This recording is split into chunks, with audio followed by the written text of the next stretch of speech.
in 2017, the Supreme Court of Kenya nullified the presidential election again because of the misconduct of the IEBC. What we saw yesterday was a travesty and a blatant disregard of the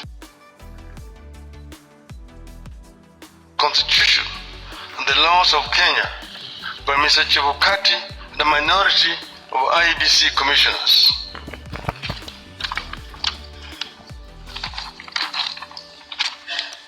The law is clear on the role of the chairperson of the IEBC.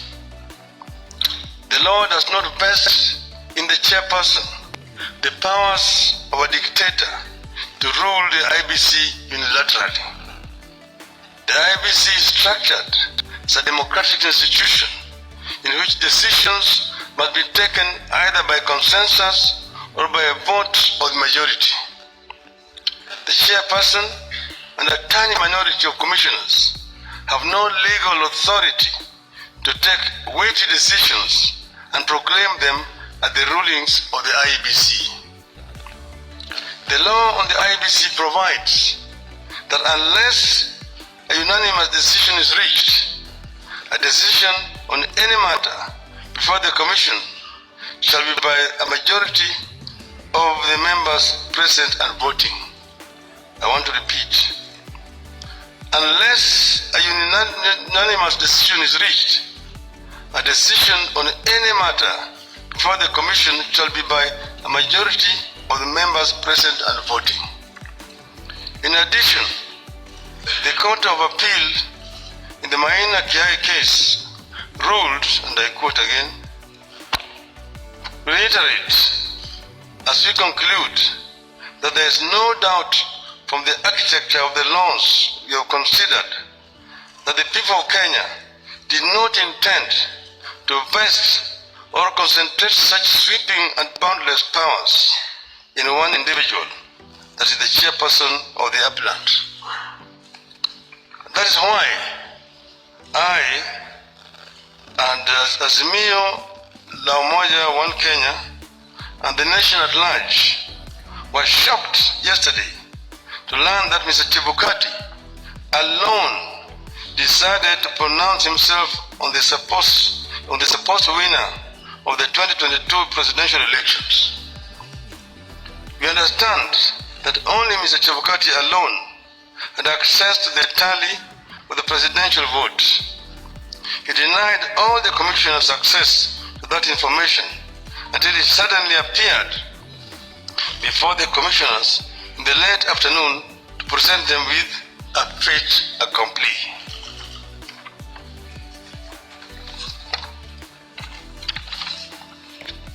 Barely 2 hours before his announcement, Mr. Chebukati called a meeting of the IEBC and revealed to them the different results he was going to announce.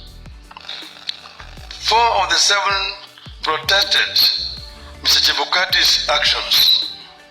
But Mr. Chebukati, whose mind appeared made up, did not entertain any discussion of the results, precipitating a walkout by a majority of the commissioners, who promptly denounced the results at a press conference.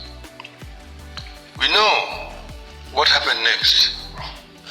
A majority of the commissioners walked out and held a press conference where they denounced the results.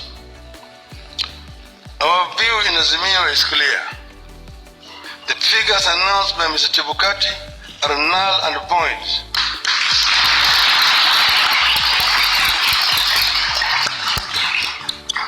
I repeat, the figures announced by Mr. Chebukati are null and void and must be quashed by a court of law. In our view, there is neither a legally and validly declared winner nor a president-elect. Mr. Chebukati's announcement purporting to announce a winner is a nullity.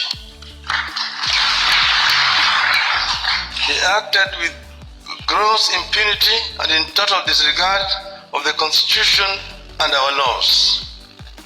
He could have plunged our country into chaos and our supporters not exercise great restraint. Such blatant acts of impunity can be a threat to the security of our country. It is not up to us to decide whether Mr. Chebukati has committed an offense. We leave that determination to the appropriate authorities. But for avoidance of doubt, I want to repeat that we totally and without reservations reject the presidential results announced yesterday by Mr. Chebukati. I want to commend our supporters for remaining calm and keeping the peace, and I urge them to continue to do so.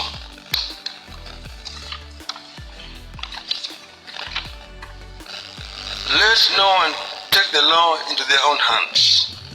We are pursuing constitutional and lawful channels and processes to invalidate Mr. Chebukati's illegal and unconstitutional pronouncement. We are certain that justice will prevail. I want to further commend the heroism of the 4 commissioners, the majority of the IEBC, who stood up to the bullying and the illegal conduct of Mr. Chebukati. We are proud of them and ask them not to fear anything.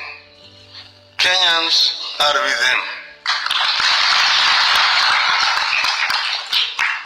Today, I do not want to fully address our strategies going forward, but suffice it to note that we will be pursuing all constitutional and legal options available to us.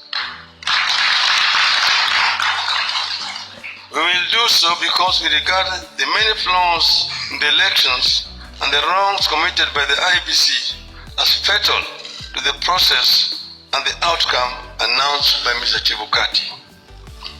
We urge Kenyans and the friends and partners of Kenya abroad to stand tall and be counted as we seek to advance the ideals of democracy and an open society that we have always stood for. We will pursue justice for our supporters and for all Kenyans so that their choices are respected and honored. May God bless you and may God bless Kenya.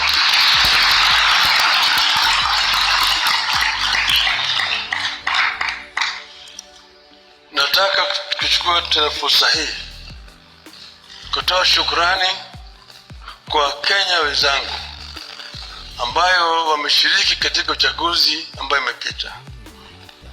Wameonyesha ujasiri, wameonyesha uzalendo na upendo kwa nchi yao. Wakenya kila mahali walijitokeza wakapiga kura kwa njia ya amani. Na sasa yale ambayo yalibaki ni tume ya uchaguzi kuhakikisha kwamba ile ndoto ya Wanakenya imeheshimiwa. Tumegundua hitilafu ambayo imefanyika katika IEBC ambayo imejaribu kutaka kukiuka yale ambayo Wakenya wenyewe walikuwa wamefanya. Tumeona yale ambayo imefanywa na yule mwenyekiti wa tume ya uchaguzi Bwana Wafula Chebukati kwa kujaribu kupindua ile uamuzi ya Wakenya. Anafanya hivyo bila kushauriana na wale wenzake ambaye wako pale pamoja naye katika tume ya uchaguzi. Sisi wana Kenya na wana Azimio tunapenda amani. Tunapenda umoja wa Kenya. Tunataka kuona kama Wakenya wameungana kama kitu kimoja. Ndio tunaongea juu ya Azimio la umoja. Tuko na nia ya kuona kwamba Kenya imetoka katika janga la ufukara, janga ya kutokuwa na amani, na janga ya ubaguzi ya kikabila, ili Wakenya waungane kama watu moja, waweze kutekeleza wajibu yao kulingana na ndoto ya uanzilishi wa taifa letu. Hatutakubali, nataka kurudia haya, Hatutakubali mtu mmoja ajaribu kuleta vurugu katika taifa letu, kujaribu vile vile kubadilisha yale ambayo Wakenya wameamua kama watu moja. Wakenya hawatakubali, hatutakubali. Tutazidi kutetea nchi yetu na katiba letu kama Wakenya ili Kenya iweze kuendelea mbele. Asanteni sana. Mungu ibariki Kenya, nchi yetu.